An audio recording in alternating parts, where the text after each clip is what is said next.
Having vaginal discharge in pregnancy is often completely normal until it's not. And knowing the difference can protect both you and your baby. By the end of this video, I want you to go away knowing what type of vaginal discharge you shouldn't ignore, how it needs to be investigated, and what potential treatment you might need for it. So why don't you stick around and watch? My name's Remy, and I've worked in obstetrics and gynecology for 10 years. I am passionate about women being educated around pregnancy and postpartum so that they can take control and not just exist within the system. So if this interests you, subscribe to this channel.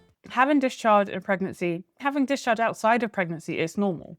But some discharge is normal and some discharge is telling us that, hey, there's a problem, we need help. And that's what you need to know. What type of discharge in pregnancy is a signal for help? And what could you largely leave alone? The discharge that I see, I've seen a lot of discharge in my time. So the normal discharge would be white discharge, not too thick, not too watery. It doesn't have a strong smell and it increases the more the pregnancy goes on and it's just there. That's the type of discharge that I would expect to be normal. And you may well see this type of discharge if you're not pregnant in the weeks leading up to your period. That's the way I would describe the discharge that would be normal in pregnancy. What I do see, however, is women who have discharge that becomes a bit more liquidy. And when I'm speaking to them and asking them questions, it's often because they've had sex. So again, if you've had sex realistically within the last 48 hours and you notice a change to discharge that again is white, not coloured, not too thick and not too watery, that may well be semen. So just keep an eye on that. But that's not to say you shouldn't get checked out if you're worried. So when is discharge not normal? So the discharge you need to be aware of, the discharge that you need to flag, the discharge that's telling you that something is not wrong is when there's a smell. Smells are bad. So you might have a fishy smell, a foul odor, sometimes like a sickly sweet smell. All of those smells are not good. So any smell to the discharge, any change in the smell to the discharge, that requires a flag to the doctor. Another key symptom is itching. If you're having itching on the vulva, inside the vagina, feeling really uncomfortable, again, that could be a sign that the discharge is signaling an infection, because that's what we're talking about here. If there's a change in the discharge, it's often due to a bug, a bacterial bug or a fungal bug, most commonly. Those are the ones that cause problems. The other thing that you might detect is if there's a colour to it. So I've said sort of this colourless white discharge being normal. If it starts to become yellow, even a faint yellow, or it gets thicker, like a cottage cheese appearance, these are things that are signalling that the discharge is changing. And if the discharge is watery, now becoming like a urine consistency, that's also a flag, because that could signal that maybe the waters that are protecting the baby have gone, therefore meaning that baby is at risk of either coming early, depending on your gestation, or at risk of infection because now they don't have their protective bubble. So again, that's like an urgent, go to your nearest maternity triage and get checked out. And if you have blood, I know this is a video about discharge, but if you've got like pinky discharge, brownie tinged discharge, anything that's like blood-like discharge, that could be a sign that there's bleeding that's occurring and also needs to be flagged. And then aside from the discharge or the bleeding or whatever might be coming out from the vagina, what else is going on for you? Are you having burning when you're passing urine or having pain in the bottom of the tummy? Any of those things as well could be a signal that the discharge you're having is now becoming problematic.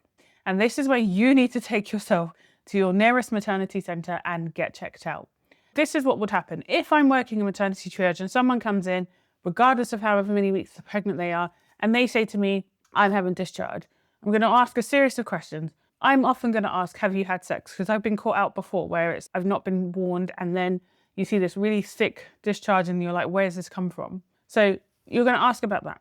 You're also going to ask about if they've had infections in the past, if they've had treatment for infections. So I'm thinking like things like thrush or bacterial vaginosis. And you want a comprehensive history. And then you do the speculum examination. So I actually don't have a speculum. But the idea is that you use a speculum to open up and look. This is the vagina. Look in the vagina, what's happening.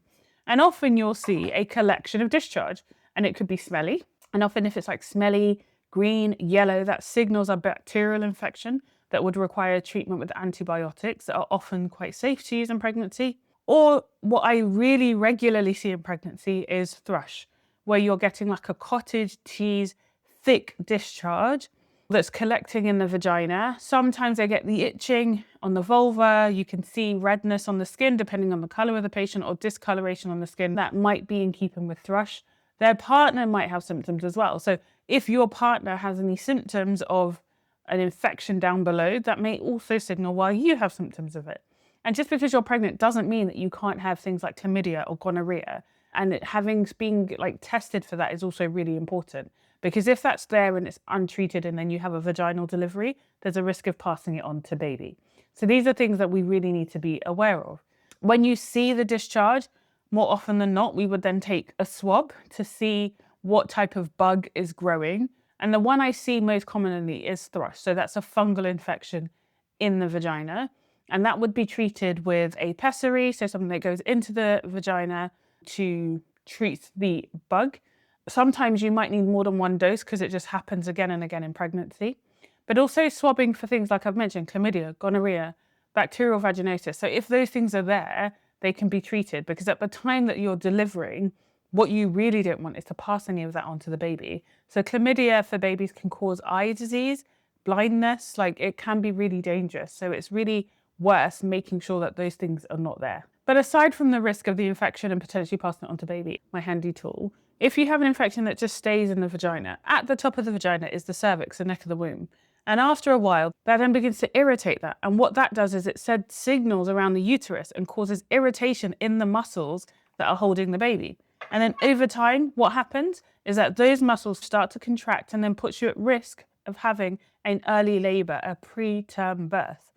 The importance of noting the first signal of, hi, your discharge is now a bit yellow, it's now a bit smelly, and having it treated then, therefore prevents you to be at risk of preterm birth, having an early labor, or passing on an infection that's inside the vagina onto the baby if they are born through that means. And I've mentioned already that thrush can be treated with the pessary. Anything that's bacterial would often be treated with antibiotics. Typically one dose or a short course is enough, but the regime they use will differ in your local unit. And then outside of that, what can you do to ensure that you're not putting yourself at risk of infections, especially the ones that you don't really get through sex, right?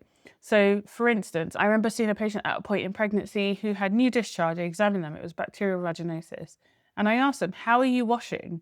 And what they were saying is they were douching. So the practice of where you're washing inside the vagina, not just outside on the vulva.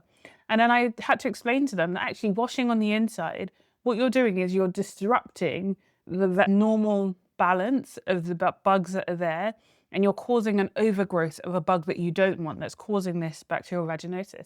So I really had to re-educate them on how to wash their vulva to reduce the risk of them getting this.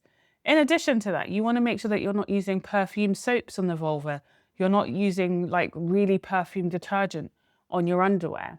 Things that would irritate what is actually quite a delicate area. So taking those simple measures, as well as being on the alert if you are pregnant and you notice anything different, and targeting that quickly. And since we're talking about the vagina, when you have finished this pregnancy, make sure that you book your cervical smear test. I have a video here that tells you why it's really important that you make sure that you keep up with your cervical screening tests even after you've had the baby. So if you found any of that useful, why don't you subscribe to this channel? Like I said, I am passionate about making sure that women are educated around pregnancy and the postpartum period, and making sure that they disrupt the systems that they exist within. If this is your bag, subscribe to this channel, like this video, join my waitlist, and until next time.